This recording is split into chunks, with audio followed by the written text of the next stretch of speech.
Good morning students. कल हमने बात करी थी परिवार की। इसी कड़ी में आज हम बात करेंगे संयुक्त परिवार की। जैसा कि आपको बताया था मैंने कि परिवार मूल इकाई है, समाज की सबसे छोटी इकाई है। उसी कड़ी में संयुक्त परिवार क्या है, इसके अर्थ और परिभाषाएं क्या है और इसकी विशेषताएं क्या है। संयुक्त परिवार तुलनात्मक रूप से बृहत परिवार है। यह दो या दो से अधिक प्राथमिक परिवारों से बना हुआ एक समूह है, जिसके सदस्यों का अपना एक निवास होता है, सामान्य निवास होता है। धर्म, कर्म, अर्थ, शासन, प्रबंध, भोजन आदि की दृष्टि से वो संयुक्त होते हैं। भारतीय सामाजिक संरचना की एक विशेषता के रूप में संयुक्त परिवार जो है वो प्राचीन काल से ही महत्वपूर्ण रहा है। हिंदुओं के अलावा जो अहिंदू लोग हैं उनमें भी संयुक्त परिवार देखने को मिलते हैं। सामान्यतः संयुक्त परिवार हिंदुओं का विशिष्ट लक्षण माना जाता है। वास्तव में ये भारत में सर्वत्र ही प्रचलित है, क्योंकि यहाँ हिंदुओं की भांति अनेक अहिंदू समुदायों में भी हमें देखने को मिलता है।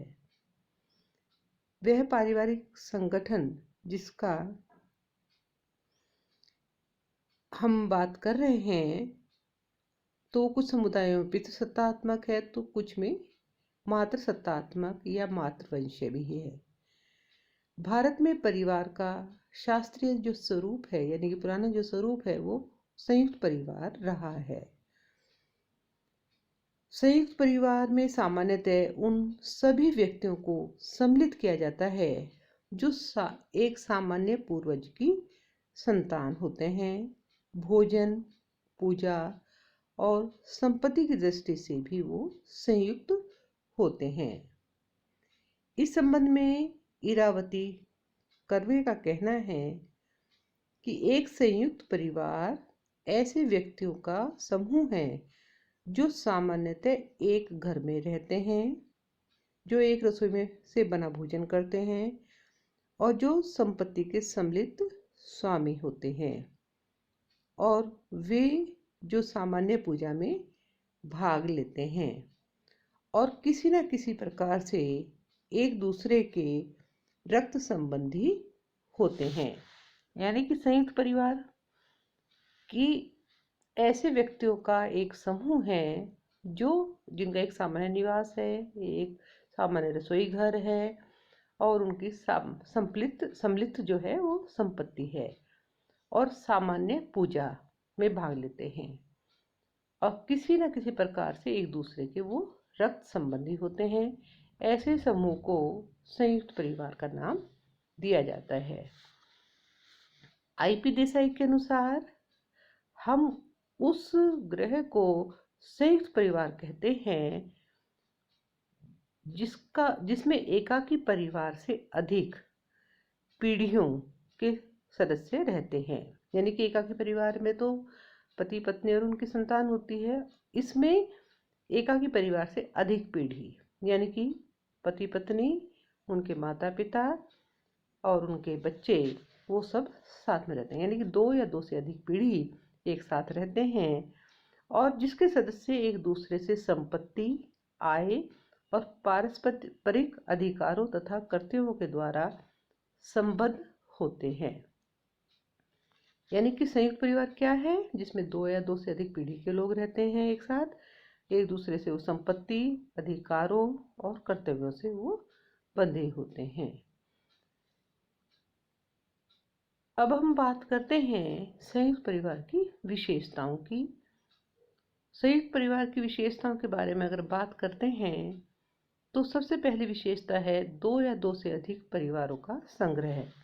यानी कि संयुक्त परिवार एक विस्तृत परिवार कहा जा सकता है जिसमें दो या उससे अधिक पीढ़ी के लोग एक साथ रहते हैं। उसके अलावा जैसे उसमें संयुक्त परिवार में साधारणतः माता पिता, लड़के लड़कियां, उनके बच्चे यानी कि चाची और उनके बच्चे, माता पिता, उनके विवाहित लड़के तथा लड़के और उनके बच्चे। इसी कारण कहा जाता है कि संयुक्त परिवार में 2 या 3 या अधिक पीढ़ियों के लोग पाए जाते हैं, यानी कि एक से अधिक पीढ़ी के जहाँ लोग रहते हैं उसे हम संयुक्त परिवार का नाम देते हैं। उसके अलावा सामान्य निवास। संयुक्त परिवार में कई छोटे छोटे परिवार होते हैं और इनके सदस्य एक स्थान पर रहते हैं, यानी कि उनका स्थान संयुक्त होता है, एक छत के नीचे रहते हैं, जिसे वे बड़ा घर भी कहते हैं। प्रत्येक छोटे परिवार के लिए 1 या 2 कमरे अलग हो सकते हैं, परंतु रसोई, पूजा आदि के लिए सामान्य कमरा ही होता है। और जब कभी सदस्यों की संख्या अधिक हो जाती है तो कोई भी अपने बच्चों सहित पैतृक निवास के पास ही अपना घर बना सकता है या बना करके रहने लगता है, किंतु वे अपने को मूल घर का ही सदस्य समझते हैं और पूजा, त्योहार, उत्सव के अवसर पर सभी अपने पैतृक घर में ही निवास करते हैं। उसके अलावा संयुक्त संपत्ति, यानी कि जो एक संयुक्त परिवार के लोग होते हैं उनकी संपत्ति सामान्य संयुक्त होती है, जिसमें सभी पुरुष जो एक पूर्वज के वंशज हैं हिस्सेदार होते हैं और सभी सदस्य कमाकर परिवार के एक सामान्य कोष में जमा करते हैं, जिसमें कि जन्म, विवाह, मृत्यु आदि के अवसर पर सामूहिक कोष से ही खर्च किया जाता है। परिवार का जो सबसे बड़ा पुरुष होता है वो इस अर्थव्यवस्था को संभालता है। उसके अलावा संयुक्त भोजन। संयुक्त परिवार में सभी सदस्यों का भोजन साधारणतः एक चूल्हे पर बनता है। किन्हीं विशेष परिस्थितियों को छोड़कर सबको उनकी कमाई का ध्यान दिए बिना एक साथ सब भोजन प्राप्त होता है, यानी कि जो रसोई घर है वो सामान्य होता है। कर्ता या जो अन्य बड़े पुरुष की पत्नी और अन्य स्त्रियों की रसोई में के कार्यों की देखभाल वो करती हैं और परिवार में भोजन की कुछ प्रथाएं होती हैं, बच्चों के सामाजिकरण में जो योग देती हैं। किस अवसर पर क्या भोजन बनेगा इसका निर्धारण भी परिवार के वयोवृद्ध जो स्त्री है वो करती है। उसके अलावा धार्मिक व अन्य सामाजिक कार्यों का संयुक्त संपादन, यानी कि संयुक्त परिवार में धार्मिक व जो अन्य सामाजिक सांस्कृतिक कार्य हैं वो संयुक्त रूप से किए जाते हैं। सभी सदस्य मिलजुल कर अपने साधन के अनुरूप योजना बनाते हैं और संयुक्त प्रयत्नों के आधार पर उस योजना को क्रियान्वित करते हैं। इन सभी कार्यों में परिवार के मुखिया का निर्देश और सुझाव महत्वपूर्ण होते हैं। उसके अलावा मुखिया का नियंत्रण, यानी कि परिवार में जो मुखिया है उसका नियंत्रण रहता है।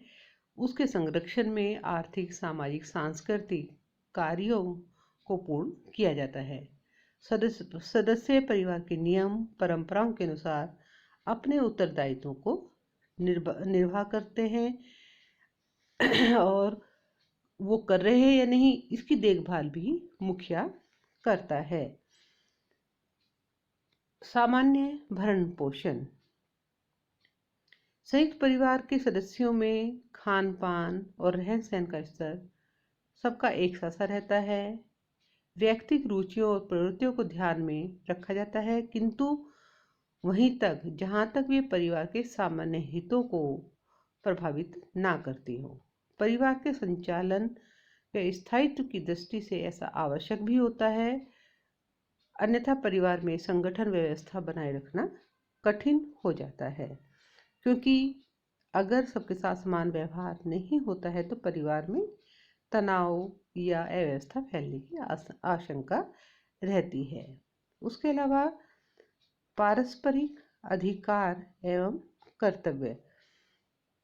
संयुक्त परिवार के सभी सदस्य एक दूसरे से अधिकार और कर्तव्यों से बंधे हुए होते हैं। बीमारी, दुर्घटना, वृद्धावस्था के समय सदस्यों की सेवा की जाती है। शिक्षा, जन्म, विवाह, मृत्यु, इनके अवसर पर आर्थिक सहायता की जाती है, यानी कि इसको एक सहयोगी व्यवस्था माना जाता है। उसके अलावा सहयोगी व्यवस्था, संयुक्त परिवार सहयोग पर निर्भर करता है। कोई भी समूह होता है, संगठन होता है, उसमें सहयोग होना आवश्यक होता है। तो संयुक्त परिवार में का आधार भी सहयोग है। इसके अभाव में सदस्यों का विभाजन हो जाता है। संयुक्त परिवार में एक सबके लिए और सब एक के लिए, इस सिद्धांत पर यह लागू होता है और इस तरह से ये एक समाजवादी व्यवस्था देखने को मिलती है। उसके अलावा बीमा इकाई, बीमा किस लिए कराया जाता है? आप देखते हैं ना कि आज के समय में अलग अलग बीमा कंपनियां हैं। वो क्या करती हैं, जैसे बीमार होने पर हमने कोई बीमारी के लिए कोई बीमा कराया है तो वो हमें आर्थिक सहायता प्रदान करती है अगर हम बीमार हो जाते हैं या कोई एक्सीडेंट हो जाता है। तो संयुक्त परिवार एक बीमा कंपनी की तरह से काम करता है। किसी भी व्यक्ति पर कोई भी आपत्ति आने पर परिवार के सभी सदस्य उसको उसको सुरक्षा प्रदान करते हैं, उसको सहायता प्रदान करते हैं। जैसे वृद्ध व्यक्तियों की देखभाल है, अनाथ बच्चों, विधवाओं की सुरक्षा, इन सब के लिए संयुक्त परिवार जो है वो एक बीमा कंपनी की तरह से काम करता है। यानी कि व्यक्ति को यहाँ पर बीमा कराने की आवश्यकता नहीं, बल्कि परिवार ही उसका एक ऐसा आधार होता है। जैसे बीमा कंपनियां काम करती हैं उस तरह से वो उनको सहायता प्रदान करता है।